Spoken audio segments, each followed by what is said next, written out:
We're going to pretend there's music playing. Okay. We can welcome the ladies and gentlemen on YouTube and Twitch who are tuning in and listening diligently. Yes, yes. Welcome, YouTubers and Twitchers. So this is the Chris and Mike Show. I'm Chris, he's Mike, and we have our special guest today. This is Lisa. I messed up your last name, so you you drop it. This is Lisa Brearley. Brearley. I don't know why I struggle with that. I struggled that with when Scott was on. It's just one of those things. There's too many R's or something. I don't know what's up with that. But yes, so welcome to the show. And where are you at? I'm in Arizona. Mike's in Illinois, and you're Canada. Yeah, on the west side of Canada in British Columbia.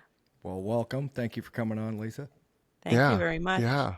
To help you remember my name, it's like barely. As I tell my students sometimes when I was teaching, I'm like, I'm not barely Brearley. I'm all the way Brearley. So it's Brearley, though, to help remember. Gotcha. Well, I'll just call you Lisa. Then it's easier. Perfect. Then I have no problems at all. So tell us a little bit about yourself and what you'd like to let all our listeners know, and we just take it from there. So fire away, Lisa. Well, it's great to be here. I appreciate the connection. I know you had my husband Scott on as well, and that was our little connection. So I appreciate it, Chris and Mike, having me on, and Absolutely. a little bit about myself. Wow, where do I start? Well, I grew up in the East Coast, so right now I'm on the West Coast, but I grew up in the East Coast in Prince Edward Island, great little province. If you ever have a chance to visit, just a cute little place. But I grew up in an amazing family, loving mom and dad, and I have 3 siblings, and good Catholic family. I was telling Chris about that before we started, and I had a really calm, peaceful sort of upbringing. It's a beautiful place I grew up in, beautiful family I grew up in, community, all that sort of stuff. Met my former husband in university, at University of PEI, married, ended up having 2 kids, Jordan and Brianna, 26 and 22. And it's then about just to kind of give you a pivotal point in my life, some pivotal points. Back in 2012, I decided to take a Zumba certification in instructor class. And that was kind of the beginning, I think, of starting to see who I was, and that I was this worthy person of doing some confident, crazy things in my life. So back in 2012, that was one of the pivotal things, becoming a Zumba instructor, although I must say I never taught. I wanted to do it so I could do it with my students, my elementary students, so I could have fun with them, like dancing class. And you never taught a class? I never taught a session to the public. That's awesome. Wow. I used to have, my previous name was Maze. So I used to always use that name for amazing this and doing amazing that. And so we would move with Maze at the lunch hour and do Zumba. So we'd have lots of fun, elementary students. And then I think one of the next big pivotal times in my life was when I decided to take charge of what I ate. So back in 2018, started a course program, year-long program, which means a lot about dedication, called Healthy Transformations, and learning about food and what I eat and what it does for me.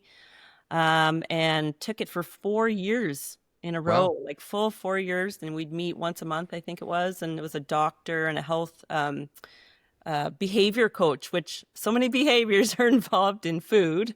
Sure. So that was another big pivotal moment in my life. And then in 2020, deciding to tell my husband I needed to move on from our marriage because I was feeling, as I like to say it, the pot was kind of boiling and the lid was on tight, and it wasn't a good feeling, a good situation. And so I separated in 2020 and met Scott in 2021 during personal development work. And I think he shared about that as quite a few experiences he had during that week-long course where we had met. And I've been on a growth journey ever since then. Right on. Yes. Very cool. So you've written some books. So give us a little insight about the books you've written, and are they self-help? Are they about what you just kind of talked about? Because again, when we have people on our show, we want to kind of organically promote you and drive people to where they can find your stuff. I don't like spilling the beans for those who write books because we want people to buy your book instead of learning everything about it here. So you can give us little hints and tips. So what was the first book you wrote and what was that about? Yeah, I have it here. So during my one of the personal development classes that Scott and I took, Okay. we were setting goals. So one of mine, because I was so blown away, I think, speechless, I don't know what the word was, about Scott and I's first year together. And Okay. people were noticing, like, oh my gosh, like, what is going on with you? Like, in a good way. Yeah. So like I was showing up glowing, really. That's what people were saying. And like, you should write a book about it. So Yeah. it kind of put a little thought in my head. And so I wrote a goal to myself that I would write about our first year. And Okay. for me, it was about being okay with being heard, what I thought, because I really feel like in my life, I didn't do that. I didn't express myself. Okay. So being able to write the words I wanted to write, say what I was feeling, share what I was, how I was shifting in life.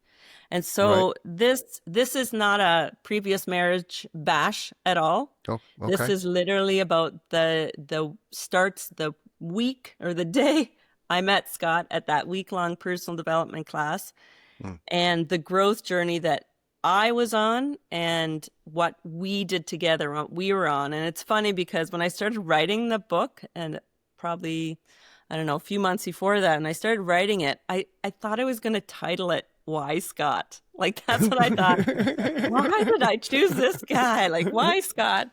And when I started writing, and good author knows this, is that when you start writing, sometimes things shift when you write. And I was like, I don't have enough for that. It was more about me and my growth and my feelings, and that I was worthy enough to share them. And I knew that if I share them, then someone else will find some inspiration in that for their own life, right? Yeah. Yeah. And so when I wrote this, and I'll read one thing to you. When I wrote this, Scott and I both felt within our first couple weeks of being together, that word soulmate, like I know when a lot of people kind of go, soulmate, like that sounds so cliche or whatever. Now, before you jump into what you're going to read, so people understand, because people may not have listened to Scott's show or saw Scott's show. So give us a little background about Scott, because it'll help understand what you're writing about and who you are as well. I mean, we know who you are, but give us a little background about Scott, because obviously this whole book is about you and Scott's first year. Yeah. So just a real 30-second thing. Scott was, you know. During that first day, I believe it was, of that week-long personal development course, we were asked, what do you want in a relationship? And at that point, I was just coming out of my former relationship. And so I had this long list of what I did not want. Like that was very obvious to me. And so I'm like, let's switch then. So if I know I don't want that, what's the opposite? So I started making this list. And quite literally, we were in this group of, I think it was around 70 people. And I felt this strong, I don't know, connection, pull, or whatever the word was, when I read my list. And I literally looking at Scott going, like, that's the list. He's the list for some reason. And I couldn't quite put my finger on it. But he, during that week, stood up in front of that class of like men and women, 70 people. And this combination for me of this rugged, strong man and vulnerability. So those two things together during that course, I'm like, that's my list. Like that's, and then found out more about him along the way during the course. So I remember after one of the first stories he told, and I know I'm a very sensitive person. Like I have very kind of tuned in to people's feelings and emotions, because when he shared, I literally had this feeling of, I felt like I just met a 5-year-old boy, the Wow. 5-year-old boy, when he Wow. shares. Yeah. And so Okay. I actually went up to him after that first session. I didn't know the guy. I'm like, can I tell you something? Yeah. He goes, sure. I said, I felt like I met a 5-year-old boy. He goes, oh. And then nothing else came of that. But it was me deciding to say something that I was feeling, which I don't do that. I used to always put it under the rug, right? Yeah. So that I talked about the soulmate, and I kept trying to find the best meaning of a soulmate. Okay. And this Bianca Spiricino, and I'd never heard of this lady, and she's like, soulmate isn't someone who completes you. And so I knew that. I knew that this person, like whoever my soulmate was not completing me. Okay. A soulmate is someone who inspires you to complete yourself. And there's more to that saying. But I was like, oh, yeah, that's what's inspiring me for this book, right? I Yeah. agree And with so, that wholeheartedly. yeah, like it's someone who, holds up that mirror, is your rah-rah section, your cheerleader, your the person who, when you're having a rough time, they're there to help you and they're there to support you. Well, And you can't just, count on somebody else to make you happy. That's where people that's the biggest mistake people make, is I'm looking for that person that's going to make me happy. You have to make yourself happy first, right? yeah, That person is going to fulfill whatever little piece is missing maybe, but you have to be happy with your being first. 100%, 100%. And I've had people say to me too, well, and I hear about it a lot. Well, you have to have some sort of complete whole self-love in order to love someone else. And I'm like, I think when I met Scott, I realized years later that we were both wanting to be loved. And I think Oh. that was the connection. I That can was relate the to that as soulmate. well, for sure. Yeah. And so I got great response. I've got amazing feedback from this first book that literally within months I was like, can I write another one? Now When did you where write the can people? first one? Yeah. So So what's the name of the first book and where can people find it? A Year of Love, and you can find it on Amazon. Okay. Very, very happy that I did get Amazon bestseller as well with this book. Congratulations. Thank So you. Yeah. to be an Amazon bestseller, how many books have you sold on Amazon? It's about reaching various groups, or not groups, that's not the right, subject areas Okay. on Amazon in a day. So it's kind of like a special one-day event where you sell your ebook and you're able to reach all the quotas on all these all these subject areas on Okay. Amazon. So that's how you do that. So yeah, after the Year of Love, Scott and I, after that first year together, we had made a goal to go to Thailand. And I think he Okay. told you a little bit Yep. about Thailand. And Yep. so the second book is 6 months really in Thailand, 6 months of love in Thailand. Again, it is Oh, on Amazon. Right Also, on. both books are also at our website, which is forwardwalkingchoices.com, which Gotcha. Scott coined when he Yep. first began as a coach, a life coach. But the first book was all about Scott being my soulmate and Okay. realizing and going through that growth. And it wasn't until I literally wrote the last chapter of my book where it says, yes, I am worthy, did I realize, oh my God, I'm my own soulmate. Like, I want the best for me. Yeah. And so one of the things that I absolutely love, and maybe you write in your journal or diary, but I wrote books instead, is that the growth process through the writing process has just been like mind-blowing to me.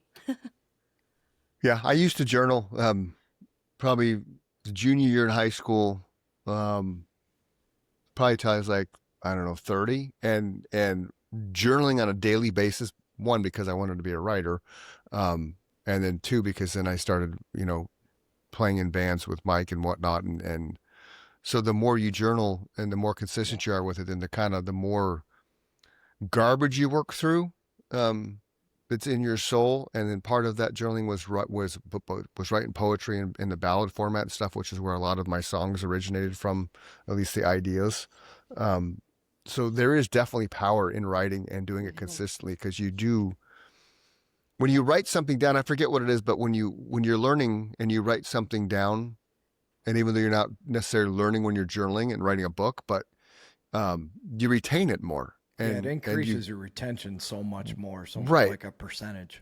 Yeah, and then the ideas you formulate, it's hard to rebel against your own ideas. So if you wake up and decide, oh, I'm gonna work out every day, 8 o'clock in the morning, and consistently do that, and then once it becomes a habit, it's hard to kind of just rebel against that, because you've ingrained it in your daily routine so much that it's a part of what you do. So it's the same concept with journaling, same concept with, when Mike practices the guitar and things like that. So it's interesting how you can evolve from just writing. You just used. Yeah. Most people don't purge the right. whatever's bothering them, right? It just builds up and it builds up, and they never deal with it ever. If you write it down, like Chris said, not only do you retain it better, you work it out better, but you get rid of it too, right? You can move on to something else. You're not dwelling on that one thing constantly. Right? Yeah, it's that release, right? So it's the release of the current time, the present time, and you can go back to that and go, oh, I've shifted from that, and that's okay. Yeah, exactly. It's pretty cool.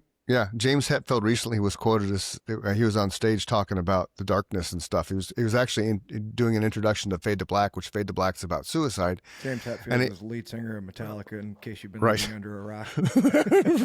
But the cool thing about it, because from an image standpoint, you think James Hetfield is this big badass, mighty fucking tough, right? I'm ironclad. I'm the lead singer of one of the greatest heavy metal bands to ever exist, next to Black Sabbath, right? And he's up there talking about Fade to Black and how it's about suicide. And as he goes on the introduction of the song, he wraps it up before the song starts. Basically, talk that shit out. Like, everybody has darkness, everybody has demons. Nobody's perfect, and if you come across as perfect, you're lying to yourself and the world, because you don't exist. It doesn't happen. Yeah. But it was cool for me to see him be like number one, he was vulnerable in the fact that in the same kind of tour, his daughter came on stage with him and they sang Nothing Else Matters together acoustically, and he wept because it was such a powerful moment with his daughter. Yeah, that was beautiful. Right, and the reviews of that it was haunting and just so raw and emotional. So you have that part coming out now finally, because he has worked through so much of his shit, because he is an alcoholic. He did have problems, I think, with some substances other than that. Oh, yeah. Don't quote me. No, but he did. But the fact that he's been able to stand in front of hundreds of thousands of people and be like, talk your shit out. The power that he has now, being open and vulnerable about his struggles and his journey in life of sobriety and not being sober, things like that. To me, it's monumental. It's somebody that has that much authority and that much of a presence alone, just for what he does, but then to be able to start educating people and dropping that message, I thought was a fantastic transformation of him as a human. I mean, we don't know him personally, so we don't know, but just he's been public enough and vulnerable enough that, I agree with Chris in that's one of the reasons we do this podcast. He'll wear a shirt every now and then that says "Be kind," and the rest of that is, everyone is fighting a battle that you know nothing about, right? Right. I try and keep in mind that person that's being an asshole to me that day, maybe he's having that bad day, right? Right. If it continues and you keep coming at me, we're going to have a different conversation. But you got to stop and think, there's a lot of pressure going on right now. And those moments from somebody that we look up to as a musician, that's going to help, the kid that's struggling, That guy, he has the same problems I do. Oh yeah, totally. And it's when you were telling that story, Chris, about, you get up and you do, like, he gets up on the stage and he shares this, and then he does this, and then he does this. And I go like this because I've one thing a lot of people say is that you step out of your comfort zone to do stuff, and for me it feels like if you step out, you're going back in and digressing. So I've kind of learned this feeling of, or adapted this feeling of, I'm actually stretching my comfort zone. So I'm like learning new things all the time, and like even for myself, I look back like when I first met Scott in 2021, and it's like I was doing some live videos because I'm like, Okay. I've got a book coming out. I got to learn to like speak without a Right. script or something, right? Yeah. Yeah. And I look back at some of those videos and go, wow, she was brave. She was timid. She was scared, but she was brave.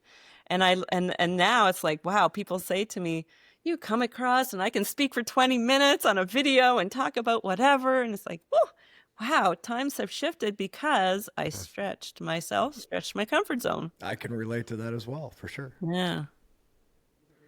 Yeah. It's, I've done the same thing because when I started doing videos in 2003. I wasn't as, I don't know, bumbly because I had so much time on stage with the band and I was an actor. So I was in front of people from a theater standpoint. But it's evolved since I started doing it for sure, which everybody does. The more you do something, the better you get. And there's that old saying that you have to do something 10,000 times to be an expert at it, but then you still continue learning things as you go along because you may think you're an expert and then all of a sudden, somebody's like, oh, I'm like, oh, epiphany, I need to do that now.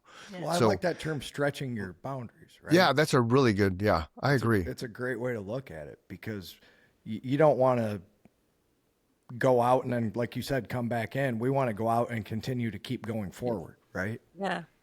And the other thing that also, or picture in my head that also helps me with growth is understanding that I was born perfect. So we're all born perfect. That's the feeling, right? Yeah. We're all born perfect. Yeah. And I think it's Dr. Mate talks about authenticity and attachment. So this is the visual that I get, is that I was born perfect, and over time people slathered and taped and super glued all their thoughts, beliefs, blah blah blah on me, and now it's almost my job, if you want to call it that, to peel back the layers and find that inside again and find that amazingness inside, because it's been altered. The look has been altered over my life. I can relate to that as well. Sometimes I say I feel like I've lived like 5 people's lifetimes, right? And I don't remember a couple of them. Yeah, and that may be. That's because you're an old soul, brother. Yeah, there you go. And I did also want to mention, I have besides the first 2 books, A Year of Love and 6 Months of Love, I do have a third one that I'm currently writing right now, and I'm super excited about what it brings as well. And I discovered a big thing while I was writing it too, is love. Love is the ultimate for me, love and gratitude, both of those really together.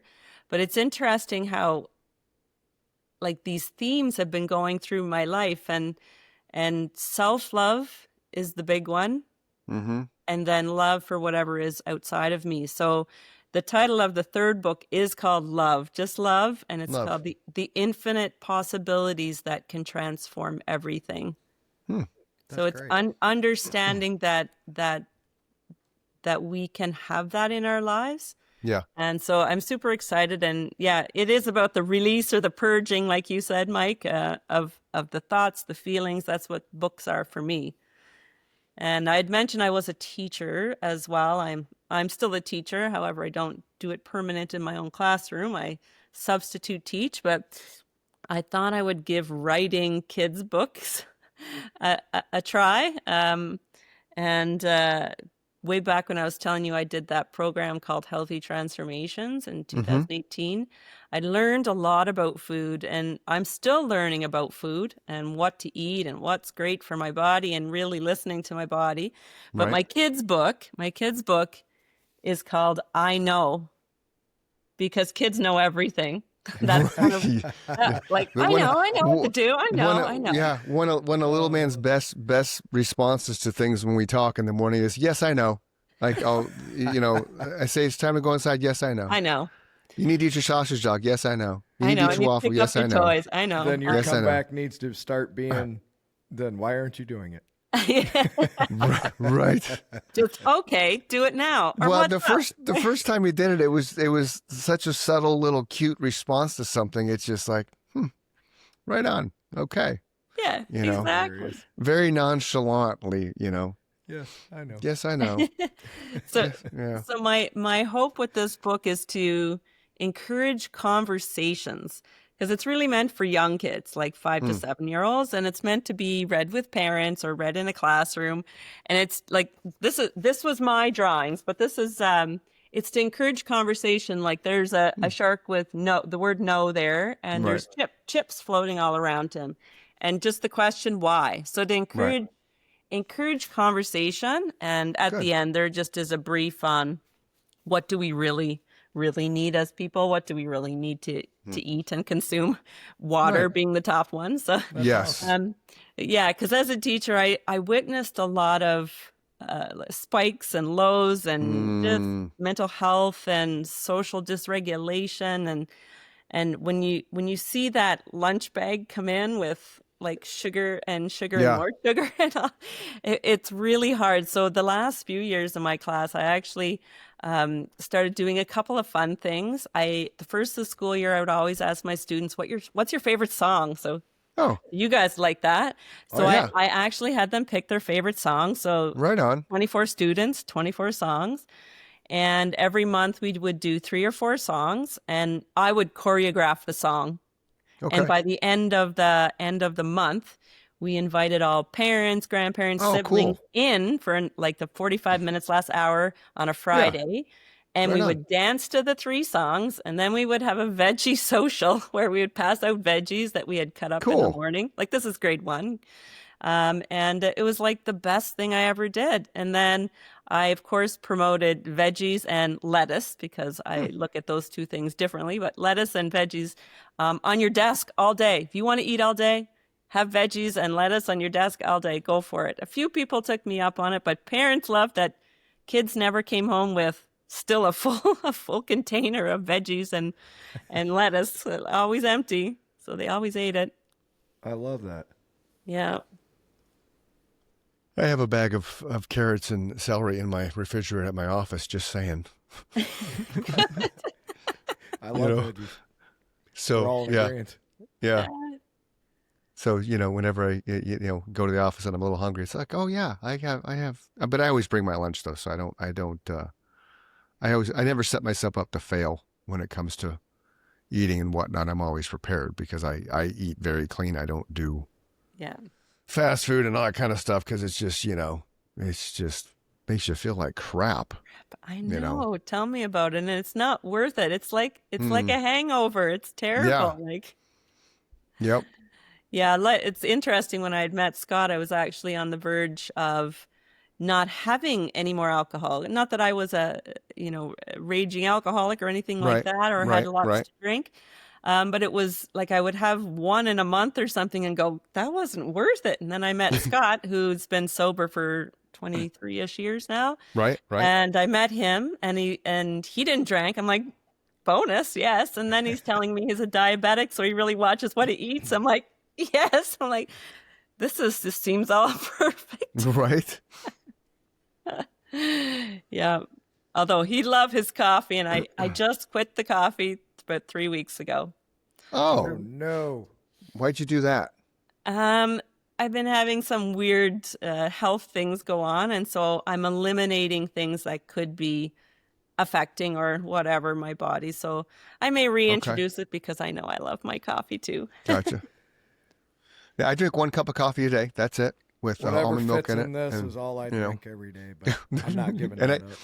Yeah, yeah. Oh, and I drink tons of water too. So Yeah, and our bodies are all different. Like our bodies can take is some so things, true. and it's just we're all different. Same with Mm-hmm. even what we do on a daily basis, right? Our bodies can Yeah. either absorb or reject or deflect or Yep. whatever the energies and the things that we do in a day. And I'm just rediscovering I need more downtime. I need more me time because I can go Right. on a treadmill. So yeah, kind of thing. So yeah, it's always learning, always growing. Well, that's an important point too. You have to take time for yourself. Yeah. A lot of people don't schedule that into their day either. No, self-love is very important. Very important. Now, I know I shared with you my first kids book. I'm also in the process, just about to send my second kids book to the publisher. Cool. It's It's though a memory I had when I was a teacher of a kindergarten student, Lily. And I don't want to ruin the whole story, but it's called One Cookie at a Time. Hmm. Because she came to me. So as a kindergarten student, she came to me Okay. and said, "I want to raise money for the children's hospital." Oh. And I was like, "Oh." And we were in a what's called a leader in me school, so Yeah. seeing children as leaders. And Cool. so she came to me, so I was like, "Yeah, well, go home, make a plan, come back." So literally she went home with mom, made a plan, brought it back the next day. And by the next week she sold 200 cookies in school. Wow. Kindergarten. That's impressive. So I had to write about that story. Yeah. That is cool. How much were the cookies? $10 each? No, just $1 each. But yeah, so she made $200 that she was able to donate to the children's hospital. Yeah, so that's cool. It was really amazing. For a kindergartner, that's impressive. I know. It is. Yeah, that's outstanding. I've been very fortunate to have a lot. I should say a lot. I'm going to say actually some very neat children come through my doors, and one that it makes me emotional, but it makes me very blessed. That I knew, that I taught. Yeah. Her name was Diamond. And so every time I see Diamond, the word diamond is everywhere all the time. Yeah. Yes, when I taught kindergarten back in 2000 and early 2000s, Okay. by November, like we go September to June, and by the school year, and by November, December, she wasn't feeling well, and she had received a cancer diagnosis in my kindergarten year. And wow. I learned a lot of lessons that year. Oh. A lot of lessons. Yeah. And it's nice when you have when students remember you or touch you, because my wife's a teacher. She's going on this is her 20th year, and she's in 6th grade. She started in 3rd grade, kind of worked her way up, but it's come full circle to where we've gone into places, and it's like there's one of her students that's an adult now. Yeah. So regardless of what kind of impact they have on you when you're teaching them, it's later in life, it's fun to kind of just run into them, and then from my vantage point, watching them react to seeing her kind of shows the impact that she had on their life, which is neat. True. So your story is a little more I don't know, sad because of the cancer stuff, but yeah, a lot of people don't realize how ingrained teachers become with their students. Parents, they're always kind of harping and bitching and moaning, if for whatever reason, especially nowadays, especially in America anyway, how teachers are perceived and how entitled parents. Right. And it's just, like she's dealing with some stuff now with some parents that just like, because I hear the stories and it's just like, you got to be kidding me. Like, just the simplest things, the simplest rules they have in schools, like you can't have your cell phone. And, everybody has a cell phone now, but kids can't have cell phones. They can't bring them out of classrooms. And so what do they do with them in Arizona? Here they're supposed to in a bag. They're supposed to be in the backpack. When you walk on campus, you're supposed to put the phone in the backpack and not touch it. And there's certain children that don't want to adhere to that policy. So, and then they get caught, and then they get the phone taken away, and then it gets sent to the office, and then, then the parents get involved because why are you taking so? Like, really, it's a rule. It's a simple rule. You can't have a cell phone for many different reasons, disruption being the biggest one. Right. And then cheating on tests because, like smartwatches, a lot of kids have Apple Watches now. They make you take the Apple Watch off because the Apple Watch you can text, the Apple Watch you can have phone calls. So it's technology is geared, towards disruption big time in schools. And then the teacher's the bad guy when they have to enforce those rules, and the parents lose their shit because the teacher's doing their job. And it's like, okay, why don't you just step back and realize that your child is causing a disruption for the other 20 students in the classroom because they don't listen. And so then you get the parents pointing fingers at the teachers like, well, why are you being so mean? It's like, really? But then it's not mean. If you know how I look at things, so I'm going to take it all the way down to the nub. Right? Yeah. I understand our education system was set up to make good factory workers, to make good soldiers, right? We stole the Prussian education system, which goes way back. And their education system was to make disciplined, don't ask questions and follow the system kind of students, right? So asking Lisa as a teacher, you guys have a fairly similar education system. What would you do to change that? Because we're asking kids, and you said it earlier, our diets and the way that we feed our kids, now we're pumping them full of sugar and then tell them to go sit for 8 hours in a classroom and be attentive, right? Yeah. How would you change that and still educate the kids? Well, I think one of the things I learned in a school that was amazing, that was that Leader in Me school. If you ever heard of Sean Covey, Stephen Covey, that sort of stuff. So Seven Habits of Happy Kids. 7 Habits, Yeah, so when you have a top-down healthy place, so for example, the principal I had at that school was proactive. She synergized with us, the staff. She, it wasn't this top-down control. It was about treating you as a human, and so creating a space where people, teachers, parents, kids, everybody are heard. However, still having appropriate expectations. So, for me, I know it's been one of these, like, because you do hear a lot of the negative about school. However, I was very fortunate to be in a school where the principal looked at me as a professional, and at the same time, I was growing as a person, and I extended that to my students. So, for example, I was doing that personal development class. It was a 90-day class with Scott, and we were doing goal setting. And one of my goals was to do a plank. Nice. Guess what I did? Involve my students. Oh, right on. One, we ended up getting up to a minute, I think, 11 seconds for a front plank and side planks. That's awesome. Wow. Because we had goals, we had interests, and for me, I speak what's going on in my head. So I would speak out to them. I remember one day, and this like sticks with me so much. This is how important our words are. Yeah. Like even when we were beginning, Chris, and you were having trouble with your music and you called it a stupid song, I get little like triggers go off in my head going, no, not stupid. Well, it wasn't stupid. It was the stupid. I just couldn't stop I couldn't stop it. So that was it's obviously not stupid. Totally understand. But yeah, I get what you're saying for sure. Totally understand. So we were doing this goal of planks, and we were getting up to a minute, and it was challenging. Like we would add 10 seconds every week, right, to this up to get to the minute. And we were getting up to the minute goal, and kids were like, oh, I can't do this. Like, the whining was coming out, right? And it was like, I sat them down after. I'm like, oh my goodness, when you guys started saying I can't and you whine, all of a sudden I couldn't do it. So I said, let's try. Everybody encourage everybody on. Say, we can do it. We can do it. Yeah. And da, da, da. We had no problem. No problem. So understanding, like at that young of an age, the power of words you thinking. say, it's so powerful, whether it's the words you're saying to yourself, words you're saying to your friends, words you're saying. So it's like, it was a great awareness for me. It was so cool. And because I was healthy, my classroom was healthier. Right.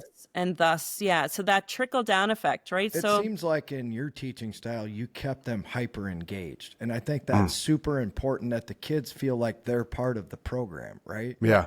One of the first things that we cut out, two of the first things that we cut out in the American education system, come to find out were the two most important, the arts and music, right? Mm-hmm. Yep. Because those are the two things that engage both sides of your brain. Yep. Music is one of the few things. That's the other thing. I was going to mention that next. Yeah. PE was the third thing that became unimportant. Now you're literally asking these kids to sit. Yeah. They're sitting at lunch. They're sitting in the classroom. They're sitting because they don't get outside to have any kind of physical activity. They don't go get to paint or draw. They can't play how are they getting by? They don't know how to play a recorder. We all learned how to play the recorder. Right. Or at least the ukulele. I think that was something we tried. Ours was the recorder. That's the running joke in America. Yeah. And the other thing that I know we don't think about, but I've been thinking about it more lately because I was desiring to actually have my feet in grass. And we don't think about this because, like students, we ask them to wear rubberized sneakers all day, runners all day. Yep.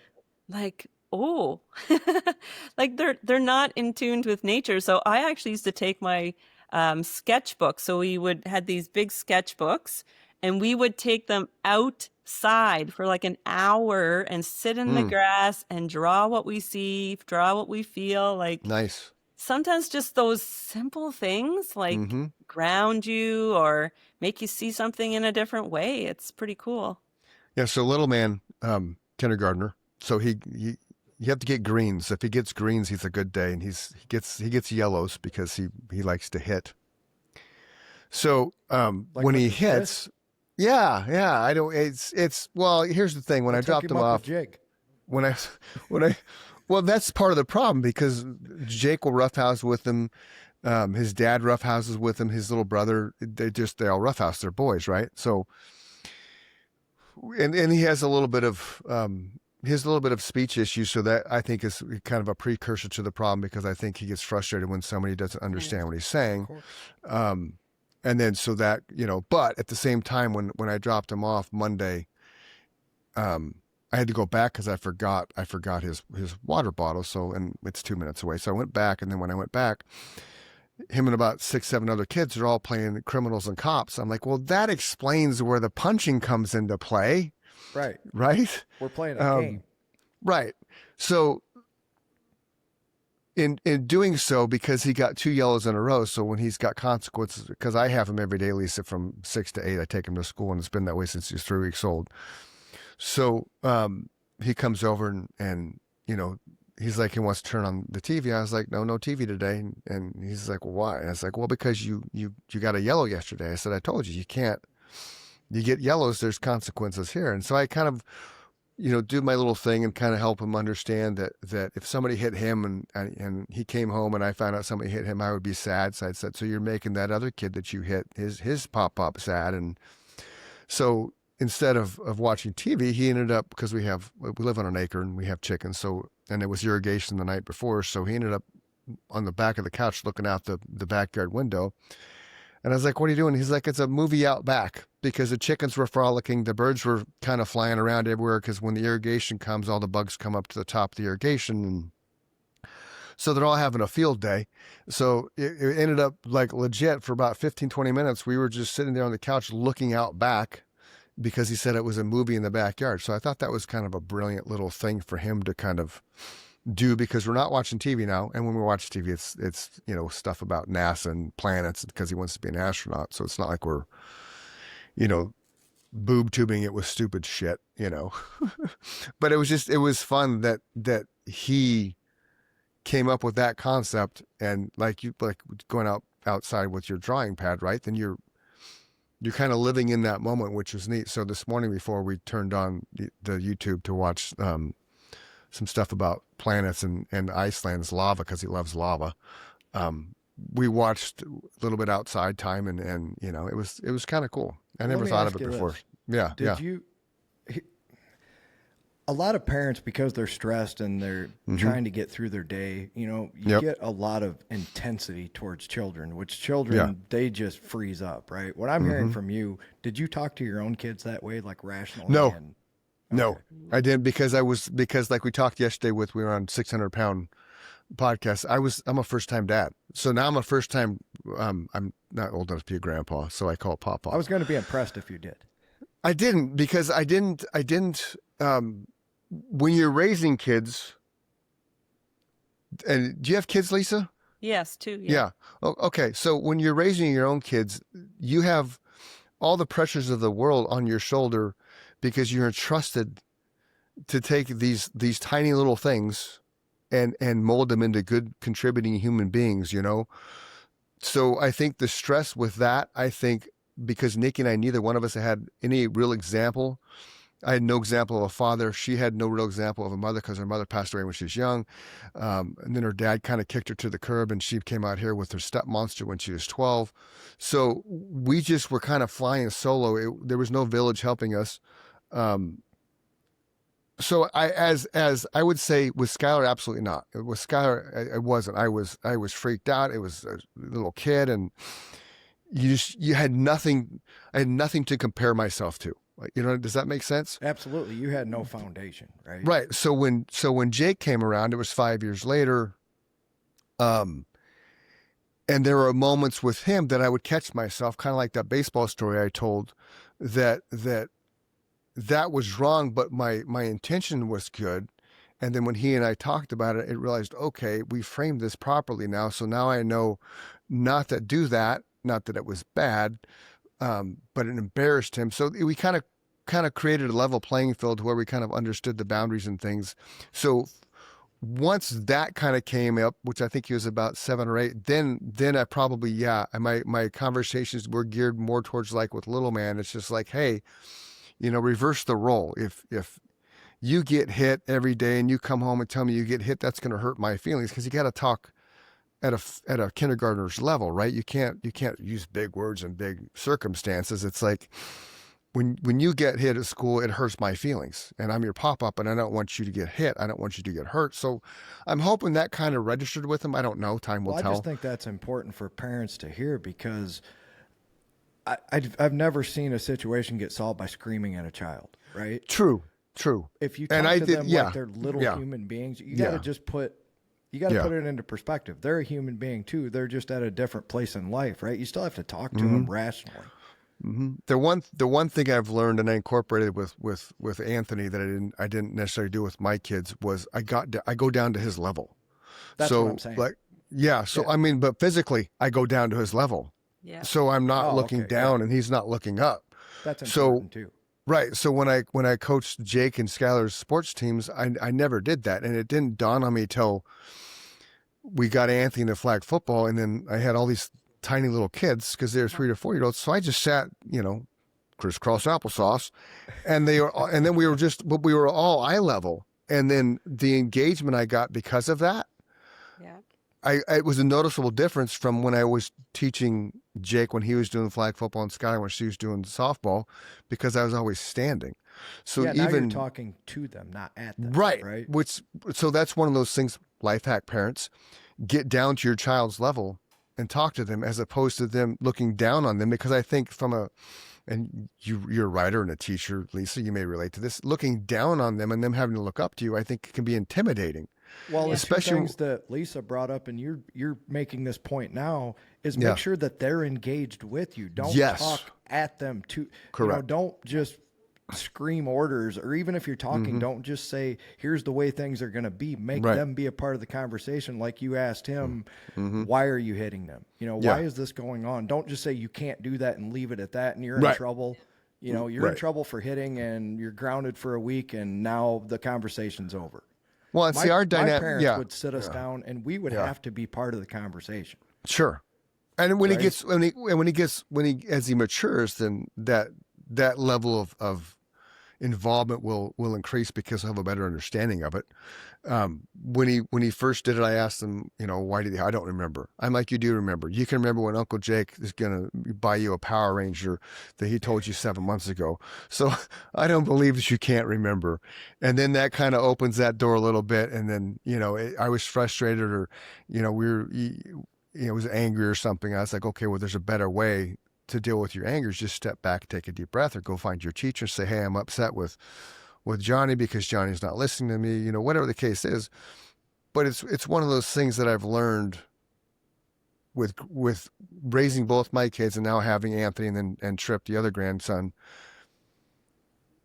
You've evolved as an adult. You've evolved as a problem solver. You've evolved as just a human and how you interact with people, because the more you've done it, the more experience you have. So that's my thing for any parents listening and watching this.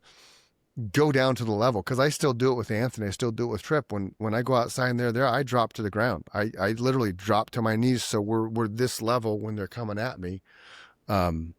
Especially when they're running to give me a hug and they're running, across half the yard, which is an acre. I just drop on my ground, come on. But I think it connects better with the child and I think, kind of a subconsciously thing. You are on their level now, even though it's just eyesight, because then you're not doing this and they're not doing this and you're not looking that down. And I'm 6 feet tall. Little man's, I think, 4 feet. But, as he was growing up from 0 to where he's at now, I'm a mammoth figure in his eyes, you're right? A giant. Right. So I think that the intimidation factor goes away, even though you don't mean to be an intimidating factor as a parent or a grandparent, but that size difference is just, it's natural to be like, oh, That never was more in perspective for me than when I moved back to my hometown and I looked at what my boundary line was when I was about the age that Chris is talking about. Like I could ride my bike around this one block, right? Yeah. Well, I'm looking at the block I could ride around and it's tiny. But to me, it was like, it took forever to ride around that block. Well, that's because my legs were only, 1.5 feet tall. Right. And sometimes too, Chris, like you talked about the height thing. Yeah. Something else that I tested out a little bit as a teacher, we used to have what was called guided reading groups where it was what you call that shape, like a moon shape kind of table. I would be in the middle and the kids would come and sit around the outside so you can read with them, right? Yeah. And what I noticed is, and then you could sit on the side next to the teacher. Some kids are more verbal or want to share more if they are actually beside you than right in front of you. So that's another thing to consider about you're also on their level, but where they are. Sometimes eye contact is extremely intimidating. So just being next to really helps. And then you were talking about asking those why questions. Yeah. So the one thing that I've learned over the last, teaching and even with adults, like ask out of curiosity, but you're not asking to solve their problem. You're curious. That's so cool. They can share. And you're providing a space for them to share, right? Yeah. And so often they know the answer, just like this, right? They know the options. So once they start to share with you, well, I can do this, then we can add in, well, what about this idea? Would that be good? That's a good idea. Next time he hits, I'm gonna ask him like, okay, what's a better way that you could have handled that situation instead of hitting? I really like that, Johnny. Maybe you just kick Johnny. Engagement, right? Yeah. Now they're engaged. He's making him solve that problem himself. And that goes back to the thing I said earlier. It's hard to rebel against yourself. So when you come up with your own solution to a problem, how you created that solution. That's brilliant, Lisa. Yeah. It is. We should. Thank you. Yeah. And you were also talking before about the cell phone thing in school, and I think as a society, like we don't realize how much we're bombarding our kids, and then we all grow up and we're bombarded with everything, whatever what happens that when is. you leave the house as an adult without your cell phone? Everything. I just encountered it the other day. A lady I work with, her day was spun out of control because she left her phone at home. Yeah. And I couldn't argue with her because if I do it, I do the same thing. I'm like, oh my God, I forgot my phone. Yeah. Yeah. So I talked about going back to nature a little bit and getting my feet in the grass, but it literally is starting to look at the things that bombard you in life that you don't even realize are happening. Even the simple things like my air conditioner just popped on. It's like, okay, another sound I got to continue with or go on with, or like, seeing graffiti on a wall that it's offensive. And you're like, you take that in and go, oh, like it's another thing that comes and bombards you. It's just input from the time you wake up now until the time you go to bed, unless you as a person do something about it. I make rules for myself, no phone after 9 o'clock or, stupid things like that. You have to make your own rules to get some kind of, like you said, time to meditate and get your peace of mind back and figure out, am I still who I think I am? Right. Yeah. I heard a great suggestion from someone. They said, as soon as you wake up in the morning, don't look at your phone, don't look at technology, whatever. Go out and look at nature. Even if you just look at a plant, like look at a leaf, something that it helps to ground and start your day off really great. I have people that I look up to, and one of the guys that I look up to, he gets up and goes for a walk before he does anything. He has water, puts his clothes on, goes for a mile walk, comes back, has coffee, takes a shower. He starts his day after he gets some kind of time with himself, right? Yeah. I need to get to that point.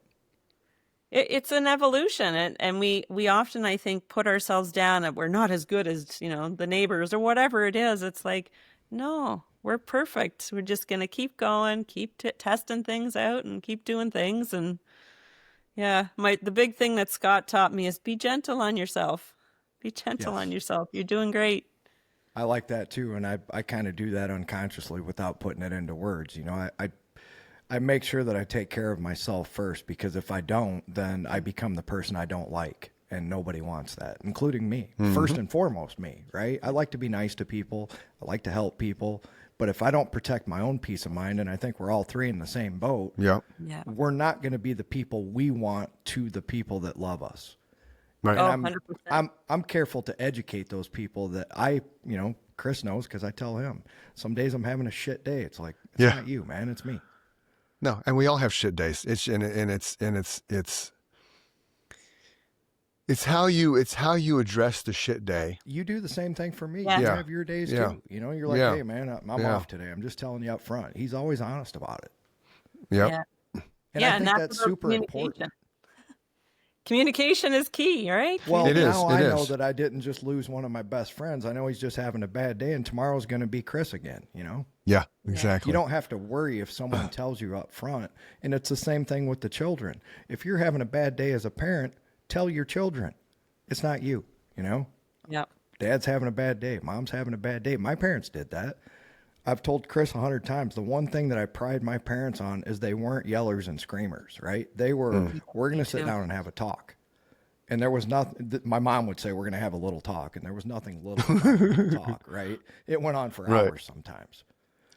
But it was a talk. It wasn't her hitting us. It wasn't her screaming at us. It was, we're going to have a conversation back and forth, and you are going to participate, right? Yeah. Yeah, one of the things, yeah, exactly. And having that kind of calm and peace in your upbringing allowed you to have that in your body. So that's in you. It's part of you now as an adult, right? And so I know I was born definitely with patience, and I saw it in my mom as a teacher. My mom was my own kindergarten teacher and taught for many years, and everybody loved my mom as a teacher. And I think a lot had to do with patience. And I always thought that patience was just not saying anything, like just being, okay, I'll wait, and patience. But I learned patience is more about how I choose to react in a situation. That's really what patience is to me. And so I say this to people, it's like, I thought I've always been a patient person, but I really learned patience when I met Scott. I had to learn it myself, because I've never been married. I don't have any kids, but I became the person that I didn't like. I was negative all the time. I gave up on life for a while, so I just wasn't interested in being happy. But when I chose to be happy again, I agree with you. It's something that you have to choose. There's always, how many times in a day do you have to make a decision to be an asshole, or I'm going to power through this with the best attitude possible, right? Yeah. Yeah. So what I've adopted in my life, and people always say, how can you get through this or that, or how do you do this or that by yourself? It's, for this amount of time, this is what I'm doing. So if it's drudgery, I do the drudgery with the best attitude possible, because I know it's going to be over in 10 hours, right? Or it's going to be over in 2 hours. And then I'm going to get to do something I like. So now I get to play my guitar. So now I try not to let that high be the highest part of my day and that drudgery be the lowest part of my day. I just try and say, this is my day, right? Yep. Some of it's things I don't want to do, and some of it's things that I'm blessed to be able to do. Yeah, it's finding that gratitude throughout that time as well, and still taking the time for yourself, right? So yeah, you have a 10-hour something to do. It's like, well, I love it. Then I'm going to learn something new here. I'm going to blah, blah, blah, whatever it is. Or I'm with people that at least I like, so I was talking about work, obviously, sometimes work sucks, but I look at it like I had some of the best friends I've ever had in my life I met there. So at least I get to go see them, right? Yeah. That's the forward thinking that a lot of people don't have. They're not looking at the fact that they have people that care about them there too. They're only looking at the fact that work sucks. For 10 hours, all they're thinking is, I hate being here. I hate this place. I hate this company. Not that I have a job. It's providing for my family. It's how I eat. It's how I keep a roof over my head. Yeah, the saying that I often say to myself when if those kind of thoughts come in, it's that what you resist persists. Oh, I like that. Mm-hmm. Yeah. So you want to continue with that negative thought, then you're just going to get the negative. And that's so true.